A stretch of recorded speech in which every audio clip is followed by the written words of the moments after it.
আচ্ছা, ভোট গণনা তো চলছে এই মুহূর্তে, ভোটের ফলাফল সম্পর্কে আমাদের কিছু জানাবেন। কোন দল জিততে পারে, এনডিএ অথবা ইন্ডিয়া জোট? কি বলছে বুথ ফেরত জরিপ বিশ্লেষণ করলে যা আছে, এখন কিন্তু আমরা একটি উল্টো চিত্র দেখতে পাচ্ছি, খানিকটা উল্টো চিত্র। তো এই মুহূর্তে কি বল?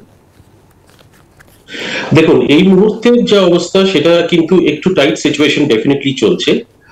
এনডিএ যদিও 300-র ঘরে দাঁড়িয়ে আছে, 300 আশা করি কিছুটা হলেও পার করে যেতে পারে। কিন্তু আমি এই সব ডেফিনেটলি এটা বলবো যে খুব টাফ ফাইট, নো ডাউট। এটা এই ব্যাপারে কোনো কোনো ধরনের কোনো ডাউট নেই যে অত্যন্ত টাফ ফাইট চলছে, বিশেষ করে কিছু রাজ্যে।